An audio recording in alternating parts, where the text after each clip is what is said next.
C'est un des leaders mondiaux dans l'industrie du transport et de la logistique, la CMA-CGM, 54,4 milliards de dollars de chiffre d'affaires en 2025 et plus de 160 000 employés dans le monde entier.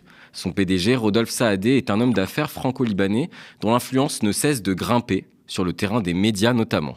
Acquisition de la Provence en 2022, la Tribune en 2023, avant de mettre la main sur BFM TV et RMC en 2024 pour pas moins d'1,55 milliard d'euros. Le dirigeant de la CMA-CGM peut désormais regarder ses comparses patrons de presse droit dans les yeux et il lorgne aujourd'hui sur le groupe M6, une opération qui pourrait finalement avoir lieu plus vite que prévu. À en croire les informations de notre invité du jour, le journaliste d'investigation Marc Andevelde. Jusqu'où cette frénésie de rachat médiatique ira-t-elle? Que cache cet appétit dévorant pour le titre de presse de Rodolphe Saadé? On en parle tout de suite dans le second entretien de ce journal.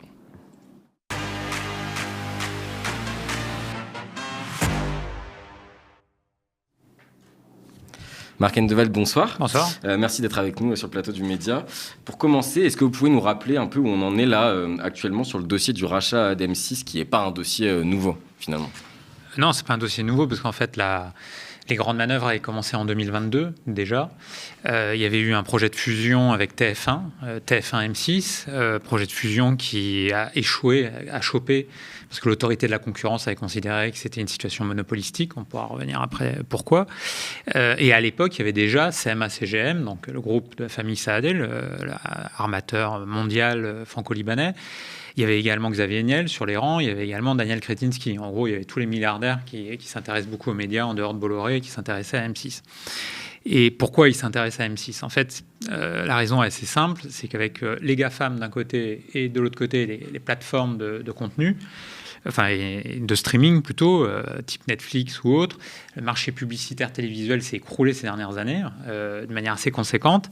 Et par ailleurs, il y a une prime aux gagnants, c'est-à-dire dans le marché publicitaire audiovisuel des médias, il faut être en première position et on rafle la mise. Actuellement et historiquement, c'est le groupe TF1. Sauf que le marché publicitaire s'affaisse en général, et donc la rentabilité des chaînes s'affaisse. Et pour CMA-CGM et pour Saadé, cette gloutonnerie de médias, parce que tu as rappelé les différents achats qu'il a fait dans les médias, mais s'explique par une raison, c'est que tous les médias qu'il a rachetés sont en fait non rentables, et donc il a besoin de grossir et de grossir et de grossir pour atteindre une taille critique sur le marché publicitaire. C'est ça l'enjeu. Alors pourquoi le dossier s'est accéléré là, depuis quelques semaines, quelques mois? C'est que l'année dernière, il y avait une proposition de loi qui était à l'Assemblée nationale relative à l'audiovisuel public, mais en fait qui concernait l'ensemble du PAF, le paysage audiovisuel français, l'ensemble du marché en réalité, parce que l'audiovisuel public est toujours considéré comme une variable d'ajustement structurel entre les chaînes privées et donc le gâteau de France Télévisions, du point de vue du marché publicitaire. Toujours, c'est le nerf de la guerre. Et donc l'année dernière, il était question de faire sauter le verrou de la loi qui empêchait une vente rapide de la chaîne M6, et plutôt du groupe M6, parce que c'est pas que la chaîne M6, c'est également Paris Première, W9, RTL, RTL2, donc, et Fun Radio. Donc c'est énormément de chaînes et de médias qui sont potentiellement vendus.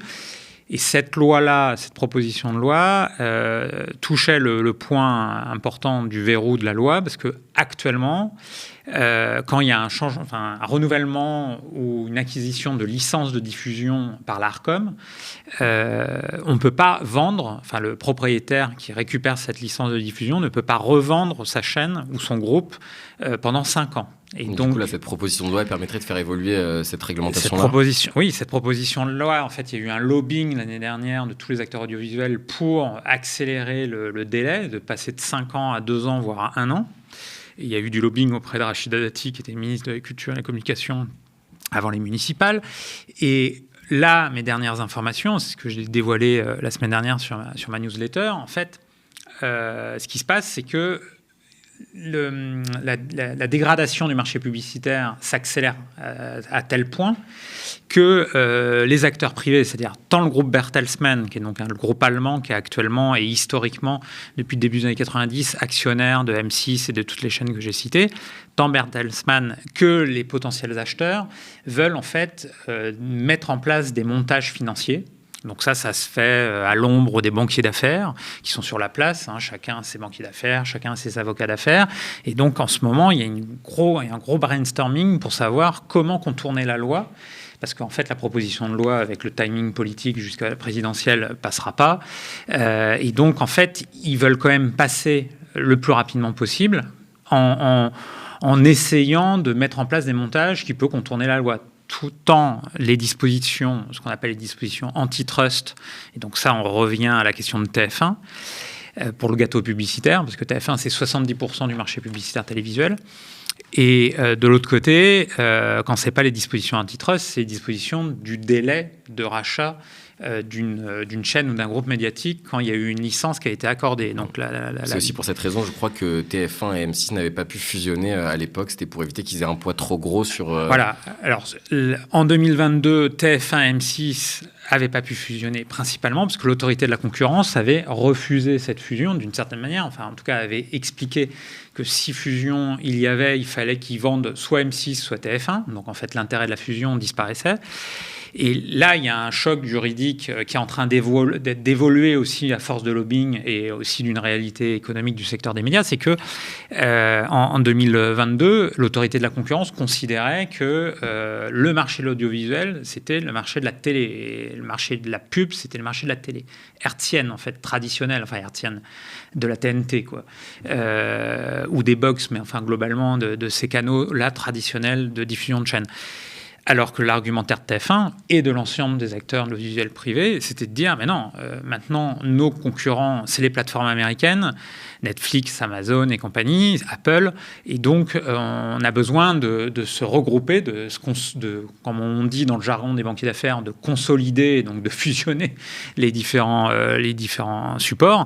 Et donc, en 2022, l'autorité de la concurrence n'était pas d'accord avec cet argumentaire-là. Là, il y a quelques jours, notamment dans le cadre d'un colloque au Sénat, le patron de l'autorité de la concurrence a expliqué que oui, peut-être que les choses avaient évolué, qu'il fallait peut-être considérer de nouveau les choses. Et donc, on voit bien que là, il y a le calendrier qui s'accélère de tous les côtés. Alors, tout ça, 1 an avant la présidentielle.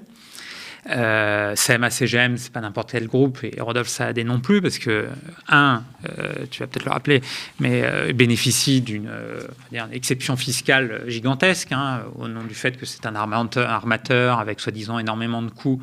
Enfin, soi-disant, c'est vrai qu'ils ont énormément de coûts, sauf qu'ils ont fait énormément de profits ces dernières années. Et donc, exception fiscale, ce qui fait qu'ils ne payent quasiment pas d'impôts en France.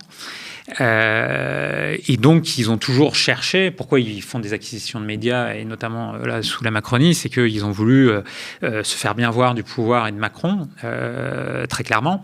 Il faut savoir que la famille Saadé, le dernier groupe particulièrement loyal à l'égard de l'Élysée, parce que tous les autres gros milliardaires, y compris Xavier Niel, regardent déjà vers 2027, en fait, dans la course des petits chevaux de tout le monde. Enfin, on le voit, alors ça attend, d'un côté c'est l'extrême droite, de l'autre côté c'est tous les candidats du bloc central, comme on l'appelle, et donc, bon, il y a tout ce jeu-là du patronat, du grand patronat, mais Saadé, comme ils ont un intérêt à préserver leur avantage fiscal, on va dire, pratiquement jour après jour, eh bien, en gros, eux, ils ont un timing moins vers 2027, mais plus immédiat. Donc, ils sont, en réalité, plus loyaux, et c'est les derniers loyaux à l'égard du président de la République. Alors justement, Rodolphe Saadé déclarait en 2022 dans une audition au Sénat « Nous avons de très bonnes relations avec le gouvernement, nos discussions sont fréquentes sur des sujets importants et notre dialogue est très positif. Certaines de nos opérations sont réalisées en bonne intelligence avec lui. » Qu'en est-il concrètement de cette proximité du coup de Saadé avec l'exécutif français et plus particulièrement avec Emmanuel Macron, et quelles sont les contreparties en fait que reçoit, entre guillemets, ou que pourrait recevoir l'exécutif de la part de Rodolphe Saadé? C'est de l'influence médiatique, c'est... Alors, contrepartie pour le groupe Saadé, c'est clairement la continuation de l'avantage fiscal. La continuation de l'avantage fiscal, ce qui est une situation ancienne en réalité, y compris le groupe CMA-CGM a toujours été soutenu par les pouvoirs politiques en France. Le groupe même de CMA-CGM, c'est-à-dire la CMA-CGM, c'est une fusion qui est intervenue entre Balladur et Chirac autour de 95, j'ai plus exactement la date, mais je crois que c'est sous Balladur en tout cas. À l'époque, Jean-Marie Messier était conseiller ministériel, enfin, Jean-Marie Messier, grand banquier d'affaires, qui avait été conseiller sous Balladur, première cohabitation, là je reviens vraiment dans le passé, je suis désolé, dans les années 80, avait déjà préparé cette fusion-là. Et donc à l'époque, Chirac, quand il est devenu président de la République, avait dit à ses amis, notamment son ami Jacques Saadé, qui était le père de Rodolphe, il avait dit on va tout faire pour que vous fusionniez. Et derrière, il y avait des biens publics qui avaient été privatisés à l'époque. Bon. Aujourd'hui, la situation est la suivante, c'est que Macron, il a un lien particulier depuis longtemps qu'il a essayé de cultiver. C'est pas que de l'image avec Marseille. Rodolphe Saadé est, on va dire, le grand seigneur de Marseille. L'épisode de la Provence, de la vente de la Provence, justement, ça montrait clairement la proximité avec le château, avec Macron et Saadé, parce que ce qu'il faut savoir, c'est qu'à l'époque, Bernard Tapie, qui était l'actionnaire historique de la Provence, avait promis, ça c'est la légende, mais sur son lit de mort, on va dire, à la fin de sa vie, il avait promis, il avait en tout cas fait promettre à Xavier Niel de récupérer la Provence. Et donc Xavier Niel aurait voulu récupérer la Provence, il était sur les rangs. Et finalement, à l'époque, c'est Saadé qui l'a obtenu. Et en fait, l'Élysée, contrairement à certaines analyses de médias à l'époque, de journalistes médias à l'époque, l'Élysée était du côté de Saadé, pas de Niel. Et bon, là aussi, ça fait partie de la légende de l'acquisition de la Provence, c'est que lors du voyage en Algérie de Macron en août 2022, il a embarqué dans son avion présidentiel à la fois Saadé et Xavier Niel, et d'une certaine manière, en reprenant ses réflexes anciens de banquier d'affaires chez Rothschild, il a mis d'accord les deux milliardaires autour de la table, et donc finalement, la Provence a été cédée à Rodolphe Saadé. Alors justement, vous avez évoqué le fait que Rodolphe Saadé souhaite maintenir son avantage fiscal. Est-ce qu'il y a d'autres raisons qui poussent Saadé à racheter autant de médias, sachant qu'on sait effectivement que pour l'instant, sur les opérations qu'il a réalisées ces dernières années en termes de rachat médiatique, il est plutôt déficitaire? C'est ce que j'ai dit au début, c'est-à-dire que Saadé, il déteste perdre de l'argent. Donc il n'avait pas compris totalement qu'acheter des médias, c'était perdre de l'argent.